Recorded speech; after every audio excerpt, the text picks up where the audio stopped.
Pada video kali ini, kita akan berbagi tentang persamaan diferensial tak eksak.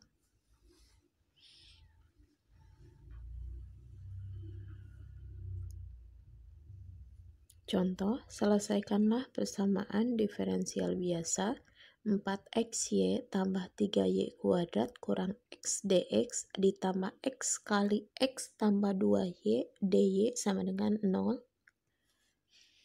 Penyelesaiannya ada beberapa langkah. Langkah pertama, persamaan diferensial dalam bentuk diferensial. Jadi harus dibentuk persamaan diferensial yang di atas pada soal tersebut ke dalam bentuk diferensial atau ke bentuk m dx tambah n dy. Nah, kita bisa lihat di soal ini sudah membentuk m dx tambah n dy. Berarti sudah membentuk persamaan diferensial. Lanjut ke langkah kedua, uji keeksakan persamaan diferensial. Yang pertama, kita cari turunan fungsi m terhadap y, di mana fungsi m tersebut adalah 4xy tambah 3y kuadrat kurang x. Kita turunkan terhadap dy, maka hasilnya adalah 4x tambah 6. 4x itu karena di sini adalah 4xy, berarti y diturunkan terhadap dy, itu jadi 1, maka hasilnya jadi 4x. Kemudian 3y kuadrat turunkan terhadap y, berarti jadi 6y. Nah, di sini ada min x turunkan terhadap y. Karena beda variabel, maka min x dianggap konstanta. Konstanta diturunkan terhadap y berarti 0.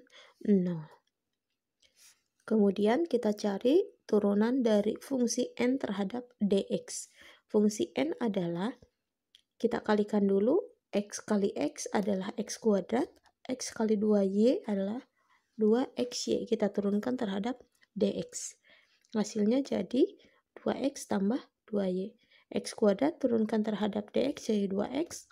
2xy kita turunkan terhadap dx, berarti kita lihat ke x-nya, x turunkan terhadap dx 1, berarti 2 kali 1, 2 kali y, jadi 2y. Nah, di sini kita bisa lihat turunan m terhadap y itu tidak sama dengan turunan n terhadap dx. Berarti kalau misalnya tidak sama, maka persamaan diferensial tersebut adalah tak eksak. Nah, kalau misalnya tak eksak, berarti kita harus mencari faktor integrasi.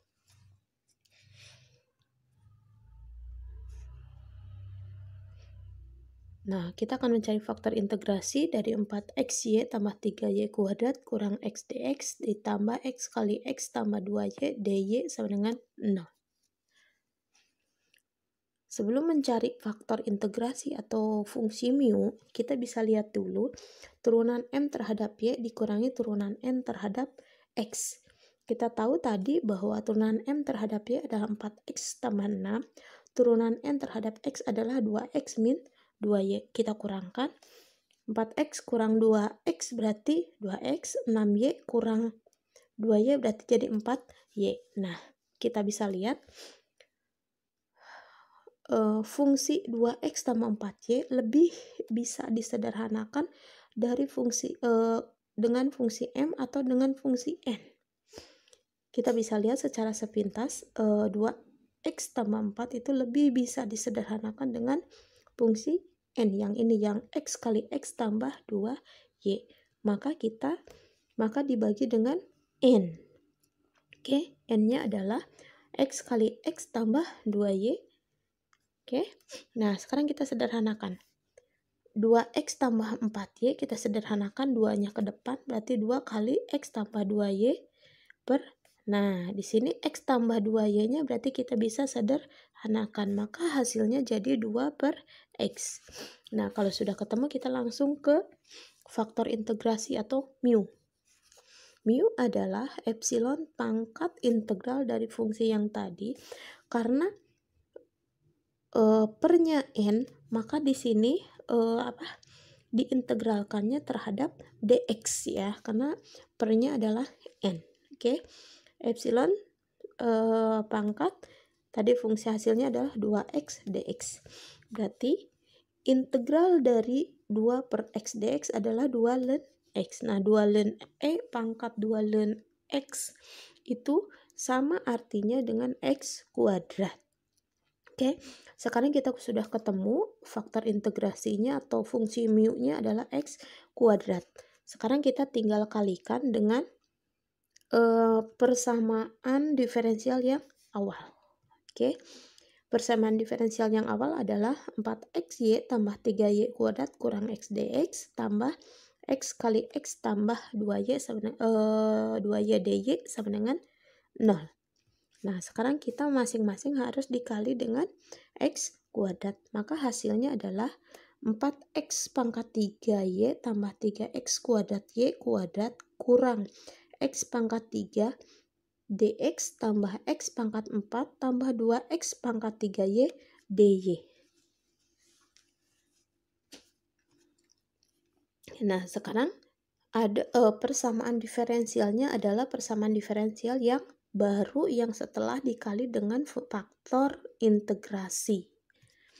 Maka untuk menyelesaikan kita balik lagi ke langkah awal, yaitu bentuk persamaan diferensial dalam bentuk diferensial karena atau m dx tambah m dy. Nah, karena ini sudah membentuk persamaan diferensial, maka kita lanjut ke langkah kedua, yaitu uji keeksakan. Yang pertama adalah turunkan fungsi m terhadap y. Berarti fungsi m-nya adalah 4x pangkat 3y tambah 3x kuadrat y kuadrat kurang 3 kurang x pangkat 3. Maaf, ini harusnya adalah x pangkat 3 ya, yang ini ya. Oke, sama dengan jadi 4x pangkat 3 tambah 6x kuadrat y. Nah, di sini kita bisa lihat 4x pangkat 3y diturunkan terhadap y. Berarti y-nya itu kan diturunkan terhadap y jadi 1. Berarti jadi 4x pangkat 3. Terus 3x kuadrat y kuadrat kita fokusnya ke y dulu. Y kuadrat turunkan terhadap y berarti jadi 2y. 2y kali 3 berarti jadi 6. Jadi 6x kuadrat y. Nah, di sini min x pangkat 3 ini harusnya, maaf ya, harusnya sama dengan ini, min x pangkat 3 diturunkan terhadap x karena beda variabel maka dianggap konstanta. Konstanta diturunkan terhadap y berarti jadi 0. Selanjutnya adalah fungsi n diturunkan terhadap x. Fungsi n adalah x pangkat 4 tambah 2x pangkat 3 y turunkan terhadap dx.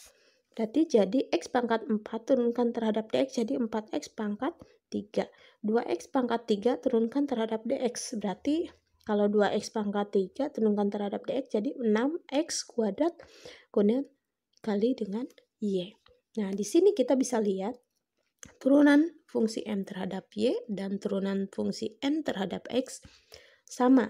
Maka persamaan diferensial tersebut adalah eksak. Nah, karena eksak, kita bisa lanjut ke langkah ketiga, yaitu integralkan m terhadap x atau n terhadap y. Jadi kita akan mencari fungsi baru, yaitu fungsi Q. Fungsi Q itu bisa didapat dengan cara mengintegralkan m terhadap dx atau ditambah gy, atau dengan mengintegralkan n terhadap dy ditambah gx.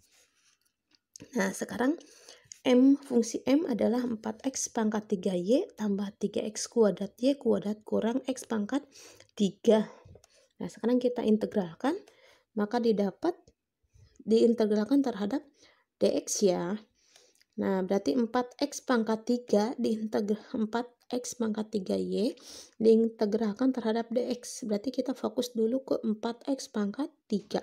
Diintegralkan berarti jadi 4/4 x pangkat 4 atau 4 bagi 4 kan jadi 1. Jadi x pangkat 4. Nah, y-nya tulis kembali. Terus 3x kuadrat y kuadrat integralkan terhadap dx, fokus ke 3x kuadrat. Berarti 3/3 x pangkat 3 atau x pangkat 3 ya, karena 3 bagi 3 1. Berarti jadi x pangkat 3 y kuadrat karena y itu tidak berubah ya.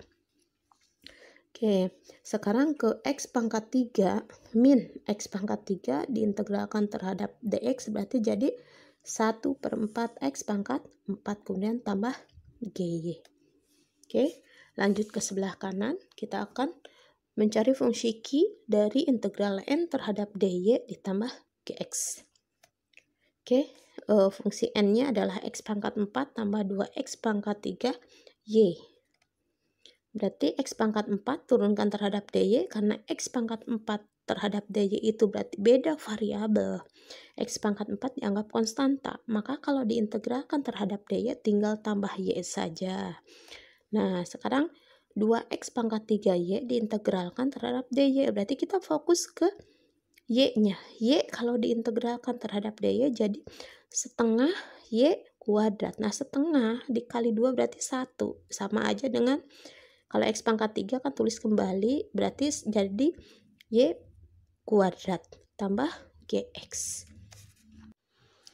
Langkah selanjutnya, yang keempat, turunkan fungsi Q terhadap Y dan samakan hasilnya dengan fungsi N, atau turunkan fungsi Q terhadap X dan samakan hasilnya terhadap M, sama dengan M. Oke. Yang sebelah kiri, turunkan fungsi Q yang atas tadi terhadap Y.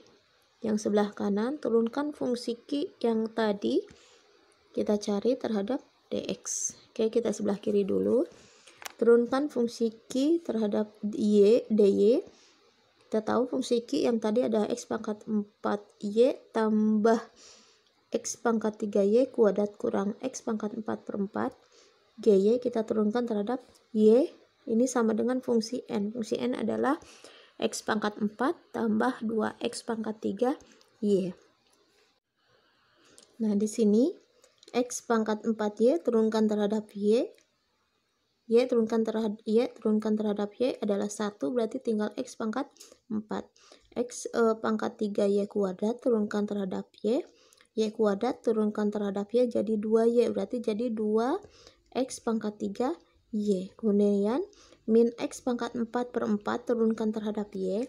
Karena di sini min X pangkat 4/4 itu adalah variabel X dan beda dengan variabel Y, maka min X pangkat 4/4 itu dianggap konstanta. Konstanta kalau diturunkan jadi 0. Kemudian GY diturunkan terhadap dy berarti jadi G aksen Y.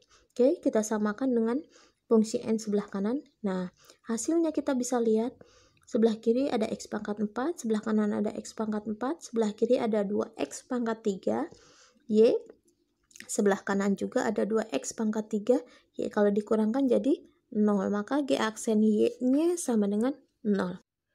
Selanjutnya kita ke sebelah kanan, yaitu fungsi Q diturunkan terhadap dx sama dengan fungsi M. Nah, di sini fungsi N-nya adalah X pangkat 4 Y ditambah X pangkat 3Y kuadrat tambah GX sama dengan fungsi M. Fungsi M-nya adalah 4X pangkat 3Y tambah 3X kuadrat Y kuadrat kurang X pangkat 3. Oke, sekarang kita turunkan. X pangkat 4Y turunkan terhadap X berarti kalau X pangkat 4 berarti 4X pangkat 3Y.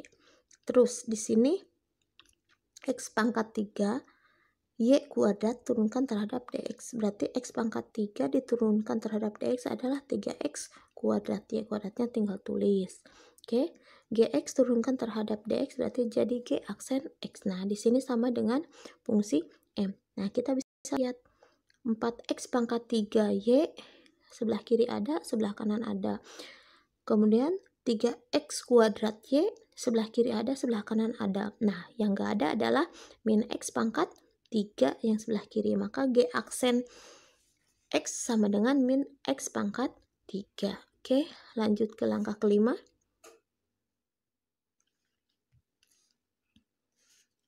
Nah, langkah kelima, integralkan G aksen Y atau langkah keempat tadi untuk memperoleh GY atau G aksen X untuk memperoleh GX. Nah, sebelah kiri G aksen Y kita dapat tadi 0. Sebelah kanan kita dapat G aksen X sama dengan min X pangkat 3. Oke, G aksen itu sama aja dengan DGY per DY ya. Nah, berarti DY-nya kita ke sebelah kanan kan? Berarti untuk menghilangkan D, masing-masing kita integralkan. Maka DGY kita integralkan menjadi GY. Kalau 0 ya integralkan jadi 0 juga. Oke, lanjut ke sebelah kanan. Berarti ini sama aja dengan DGX per DX sama dengan min X pangkat 3. Oke, DX-nya kita ke sebelah kanan kan atau kali silang. Kemudian kita integralkan kanan kirinya. Maka DGX diintegralkan berarti jadi GX ya. Nah, di sini integral min X pangkat 3 DX integralkan jadi min 1/4 X pangkat 4. Langkah ke-6, tuliskan penyelesaian umum dalam bentuk Q X Y sama dengan C. Yang sebelah kiri fungsi Q-nya adalah X pangkat 4Y tambah X pangkat 3Y kuadrat kurang X pangkat 4/4 tambah GY. Fungsi Q yang sebelah kanan adalah X pangkat 4Y tambah 2X pangkat 3 tambah GX. Nah, fungsi Q tadi kita substitusikan GY-nya dari langkah 5. GY di sini adalah 0, berarti kalau 0 nggak usah tambahkan ya. Oke. Nah, QY ini harus sama dengan konstanta. Maka solusi umumnya jadi X pangkat 4Y tambah X pangkat 3Y kuadrat kurang X pangkat 4/4 sama dengan C. Oke, kita selesaikan yang sebelah kanan. Berarti di situ kita substitusikan GX-nya di langkah kelima yaitu min 1/4 X pangkat 4. Nah, fungsi Q-nya harus sama dengan C. Kita tulis kembali. Berarti solusi umumnya jadi X pangkat 4Y tambah 2X pangkat 3 ditambah negatif 1/4 X pangkat 4. Oke, kita kalikan. Positif kali negatif berarti jadi negatif. Jadi hasilnya adalah X pangkat 4Y tambah 2X pangkat 3 kurang 1/4 X pangkat 4 sama dengan C. Nah, ini adalah solusi umum. Karena tidak ada masalah nilai awal, maka cukup sampai langkah ke-6. Nah, kita bisa lihat cara yang kiri sama cara yang kanan, walaupun berbeda, tetapi hasilnya adalah sama. Jadi, silakan Anda memilih mau cara yang sebelah kiri ataupun cara yang sebelah kanan. Intinya sama ya. Hasilnya akan sama.